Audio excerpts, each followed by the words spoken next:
Allah itu tak boleh disebut-sebut. Kalau disebut itu bukan Allah. Bersifat dia.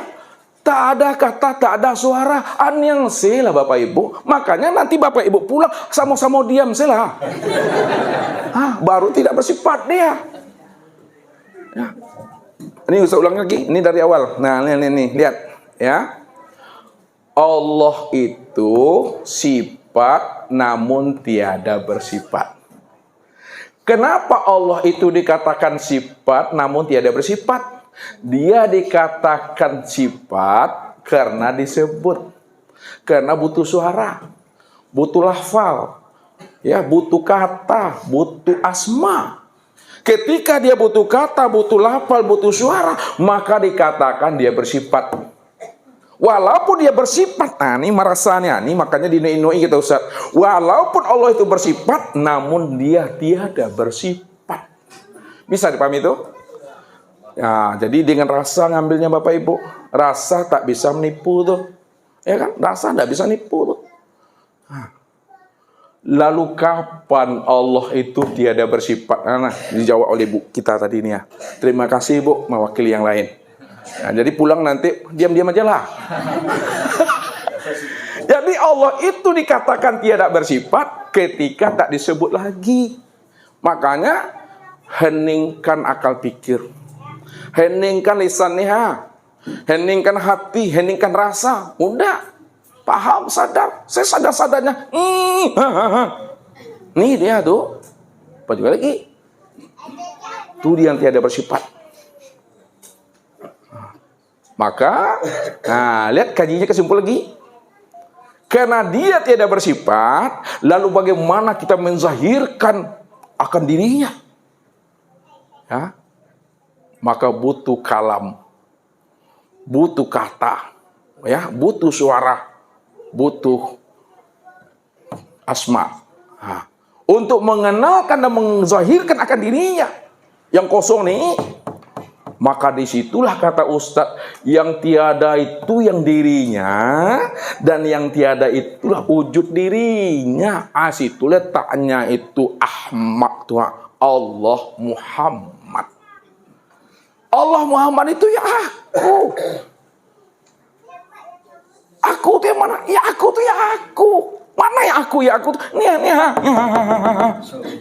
Yang kosong tuh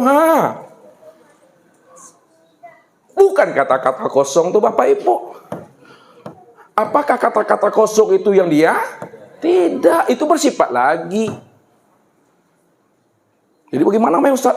Di balik yang kosong tuh yang dia. Apakah di balik yang kosong itu dia? Enggak tuh. Allah itu di balik sebalik yang kosong itu. Itu yang Allah tuh. Benar tuh Ustaz, Allah itu di balik kosong yang kosong tuh. Bukan.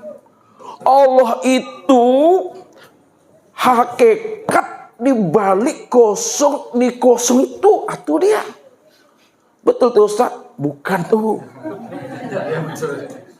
Allah itu rahasia hakikat kosong di balik yang kosong itu. Dia betul tuh. Belum. Gila aku, tercengang-cengang aku. Makanya supaya tidak gila, jangan disebut aku. Kalau disebut aku, gila kamu nanti. Makanya ada orang memberi namanya anaknya Allah. Enggak. Kalau diberi anak Allah, namanya Allah, maka berilah awalnya itu Abdullah. Hamba Allah. Hamba Allah itu dalam bahasa syariat. Dan bahasa tarikatnya hamba Allah itu apa? Cermin Allah.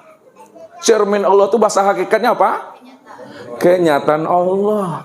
Kenyataan Allah itu bahasa marifatnya apa? Tiada lain Allah. Dihaluskan ke basket. Tiada lain itu siapa sebenarnya? Allah. Sudah. Allah itu yang mana?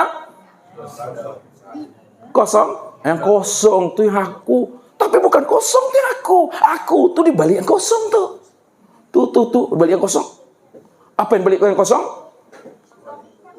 Kuni tuh dia.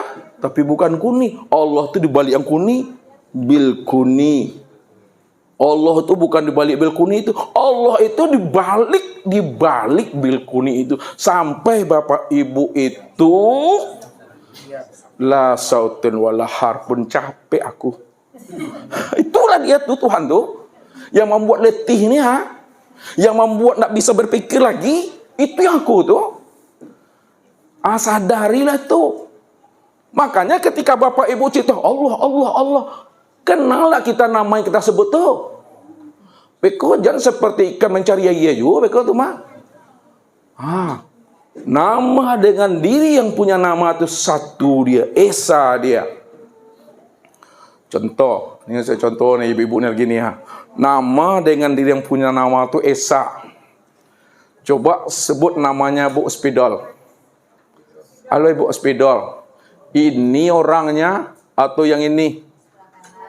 Sebelah kanan. Berarti setiap nama ada orangnya. Nih, disebut Spidol ini orangnya nih. Coba Rasid sebut Mik. Ini yang Mik tuh Rasid atau yang ini atau yang ini? Ini berarti disebut Mik, nampak orangnya langsung, ya, karena diri itu ya tidak pernah berpisah dengan nama. Nama itu tak pernah pula berpisah dengan dirinya. Tak mungkin ada nama yang tak ada dirinya. Dirinya lebih dahulu ada, baru ada namanya. Sebut dirinya, nampak namanya. Sebut namanya, nampak dirinya. Begitu memandang Allah tuh. Coba sebut Allah Pak Abdul Fatah. Allah. Kuwes teh. Allah. Kuat-kuat. Allah. Mana orangnya? Yang mana? Mana nih? Itu dadaku tuh. Yang mana? Kiha.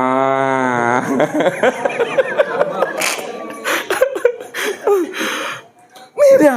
Namun kalau sudah paham Bapak Ibu orangnya, udah jelas wujudnya, jangan ditunjuk-tunjuk. Sebab lain ditunjuk, lain pula sebutannya. Ini apa namanya? Ulang lagi Ibu. Nih. Ini apa namanya? Meja. Ini Bu, nih. Kan beda tuh. Kata Ibu, mana meja? Tuh. Kok meja kok? Berarti cukup dipahami. Kalau udah paham kita, yang Allah itu yang sebenar wujud, yang Allah itu sebenarnya yang nyata, Allah itu sebenarnya yang terang, dan segala yang wujud sejarah yang terang, segala yang nyata, itulah nyatanya Allah, maka jangan ditunjuk-tunjuk lagi. Jangan dijelas-jelaskan lagi. Barang yang sudah jelas, dijelaskan juga makin kabur dia. Makin tak jelas dia.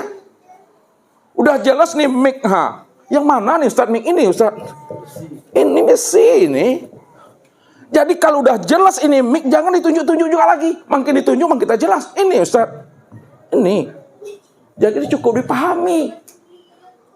Makanya Allah itu tak bisa dijangkau dengan akal. Tak bisa dijangkau dengan kata-kata. Walaupun tak bisa dijangkau dengan akal dan kata-kata, namun pahamilah, ambillah hikmah dan iktibar di balik kata-kata itu. Ambil hikmah dan iktibar di balik yang dipahami itu. Sehingga kita paham. Yang kita pikirkan adalah diri sendiri. Diri sendiri inilah diri yang sebenar-benarnya yang kita cari selama ini. Namun diri sendiri bukanlah diri Bapak Ibu. Diri Bapak Ibu itulah kenyataan diri aku. Diri akulah sebenar-benarnya yang ada ini. Tidak ada diri siapa-siapa.